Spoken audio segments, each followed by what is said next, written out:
നാളെ രാവിലെ വിഷുക്കണി വെക്കാനുള്ളതിൻ്റെ ഭാഗമായിട്ട് അതിൻ്റെ എല്ലാ സാധനങ്ങളൊക്കെ റെഡിയാക്കുകയാണ്.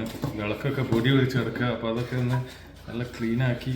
സാധാരണ വിളക്ക് ക്ലീൻ ചെയ്യുന്ന സാധനം ഇവിടെ ഇല്ല. അപ്പോൾ ഞാൻ സാധാരണ പിന്നെ സോപ്പ് കൊണ്ട് പാത്രം കഴുകുന്ന സോപ്പ് കൊണ്ട് വരച്ച് കഴുകുക കേട്ടോ. അത് മതി, ഇത്രയും മതി. ഒരു സ്റ്റെപ്പ് അങ്ങോട്ടേക്ക് ഇങ്ങോട്ട് സ്റ്റെപ്പ് താഴെ ഒന്നുകൂടെ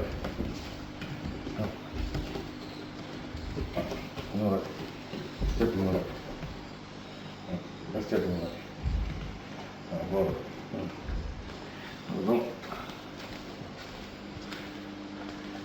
നാട്ടിലെ പോലെയല്ല. വിഷുവിന് നാട്ടിൽ ഭയങ്കര ചൂടാണ്. പക്ഷെ ഇവിടെ ഈ സമയത്ത് ഭയങ്കര തണുപ്പാണ്. അതെല്ലാം ഞങ്ങൾ പുതച്ച് മൂടി ഒക്കെ ഇട്ടിട്ടാണ് അവിടെ ഇരുന്ന് നമ്മളെ എല്ലായിട്ടും പുതച്ച് മൂടി ഇരിക്കുന്നത്. അതുകൊണ്ടാണ്.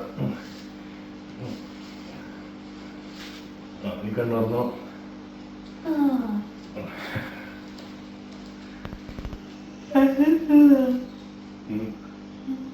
ഏതാ കണ്ട ആദ്യം കണ്ട സുഹൃത്തോ?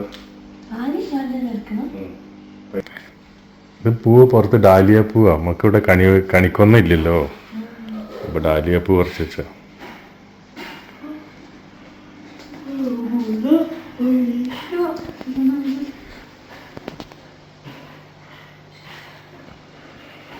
ഇതാണ് ഞങ്ങളുടെ വിഷുക്കണി. കുറേ ഫ്രൂട്ട്സും വെജിറ്റബിൾസൊക്കെ ഉണ്ട്. പിന്നെ ചില ഫ്രൂട്ട്സും വെജിറ്റബിൾസൊക്കെ ഇവിടെ ഉണ്ടായതാണ്. അധികം ഞങ്ങൾ മേടിച്ചതാണ്. പിന്നെ ഇവിടെ കണിക്കൊന്ന കിട്ടാനില്ല. ഈ സമയത്ത് ഇവിടെ വിൻ്റർ ആവാറായി. അപ്പോൾ അതുകൊണ്ട് എല്ലാ പൂക്കളും ഇലകളൊക്കെ കൊഴിയുന്ന സമയമാണ്. അപ്പോൾ എനിക്ക് ആകെ കിട്ടിയത് കുറച്ച് ഡാലിയയുടെ യെല്ലോ ഫ്ലവേഴ്സാണ്. കണിക്കൊന്ന ഇവിടെ ഉണ്ടാവില്ല. പിന്നെ ഇവിടുത്തെ കുറേ സ്പെഷ്യൽ വെജിറ്റബിൾസ് ഉണ്ട്. ഇത് പിന്നെ കണിവെള്ളരിക്ക ഇവിടെ കിട്ടാത്തതുകൊണ്ട് കണിവെള്ളരിക്കയുടെ ലുക്കുള്ള ഒരു ഫ്രൂട്ടാണിത്.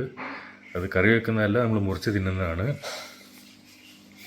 പിന്നെ അതേപോലെ ഇതിലിതാ പ്ലം ഉണ്ട്, പിന്നെ ടൊമാറ്റോ ഉണ്ട്. പിന്നെ ടൊമാറ്റോൻ്റെ അടുത്ത് ടൊമാറ്റോ പോലുള്ള വേറൊരു ഫ്രൂട്ട് ഉണ്ട്.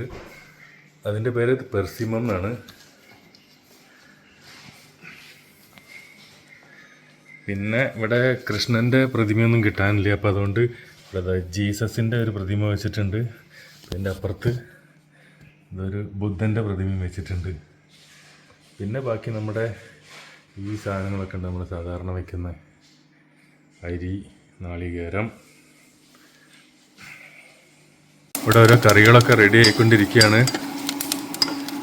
അതായത് എരിശ്ശേരി അടുപ്പത്തുണ്ട്. അതേപോലെ ആ പായസത്തിൻ്റെ പരിപ്പ് വേവിച്ച് വെച്ചിട്ടുണ്ട്. പൈനാപ്പിൾ പച്ചടി റെഡിയായി. ഇവിടെ അവിയൽ മറ്റൊരു പാത്രത്തിൽ റെഡിയായിരിക്കുന്നുണ്ട്. ഉണ്ടാക്കുന്നത്. അപ്പോൾ അതിനുള്ള ശർക്കരയാണ് ഇതിനകത്തുള്ളത്. ഇങ്ങനെയാണ് ഇവിടെ ശർക്കര കിട്ടുന്നത്. ആ ശർക്കര ഈ പാത്രത്തിലിട്ടിട്ട് അലിയിക്കാൻ പോവാണ്. ഇവിടെ മറ്റൊരു അടുപ്പിൽ ഇത് കുമ്പളങ്ങ കൊണ്ടുള്ള ഒരു വിഭവം റെഡി ആയിക്കൊണ്ടിരിക്കുന്നു. ഇവിടെ പായസത്തിൽ ഉപയോഗിക്കാനുള്ള ശർക്കര പിന്നെ മെൽറ്റ് ചെയ്യാൻ വെച്ചിരിക്കുകയാണ് വേറൊരു അടുപ്പിൽ.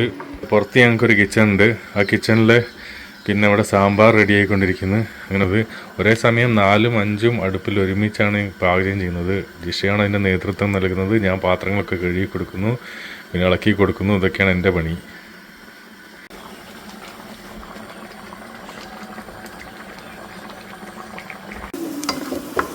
പായസത്തിലിടാനുള്ള പിന്നെ തേങ്ങയും അണ്ടിപ്പരിപ്പും എല്ലാം വഴറ്റുന്നു.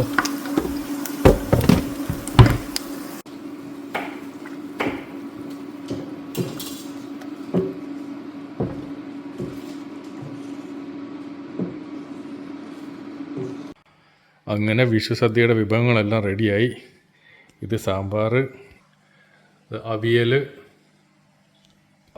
ഈ പാത്രത്തിൽ രസം, ഇത് പരിപ്പ് പായസം, ഇത് മത്തനും പയറും ഉപയോഗിച്ചുണ്ടാക്കിയിരിക്കുന്നൊരു വിഭവം, ഇത് ബീറ്റ്റൂട്ട് കൊണ്ടുള്ളൊരു വിഭവം, ഇത് കാബേജ് ഉപ്പേരി, പിന്നെ ഇതിവിടെ കുറേ പച്ച ആപ്പിളുണ്ടായിരുന്നു ഞങ്ങളുടെ വീട്ടിലുണ്ടായ, അതുകൊണ്ടുണ്ടാക്കിയിരിക്കുന്നൊരു വിഭവം. വേണമെങ്കിൽ നമുക്കിതിനെ ആപ്പിൾ പച്ചടി എന്ന് വിളിക്കാം. അതേപോലെ ഇത് പൈനാപ്പിൾ പച്ചടി, ഇത് ഓലൻ, പിന്നെ കുറേ പപ്പടം, ചോറ് ഇപ്പോഴും പ്രഷർ കുക്കറിൽ ഇരിക്കുകയാണ്. നമ്മൾ കഴിക്കാൻ പോകുമ്പോഴേ അത് പുറത്തെടുക്കുന്നുള്ളൂ.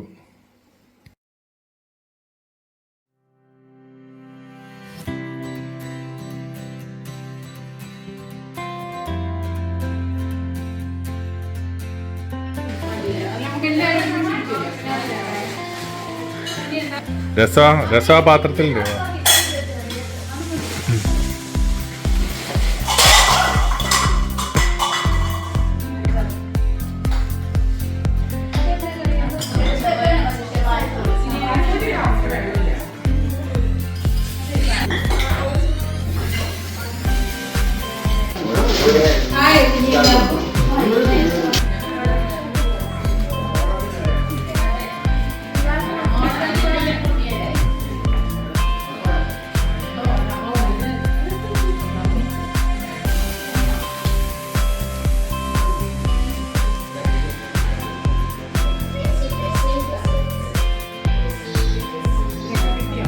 എല്ലാവരും കിട്ടുന്നു.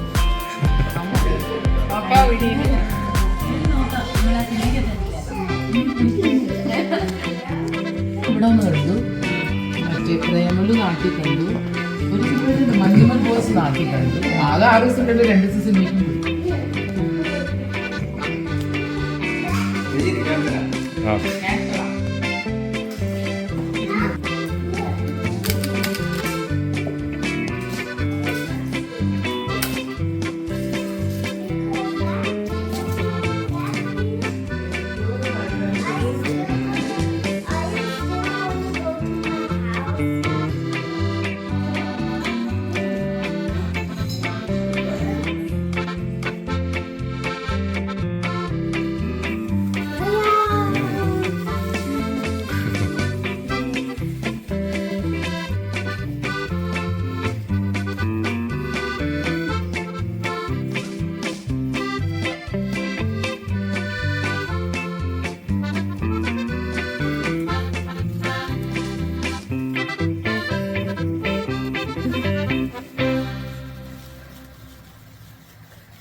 ഇവിടെ ഫയർ വർക്ക്സ് ആയിട്ട് ഇവിടെ ഈ ആകെ ഒരു കമ്പിത്തിരിയെ വാങ്ങാൻ കിട്ടുള്ളൂ.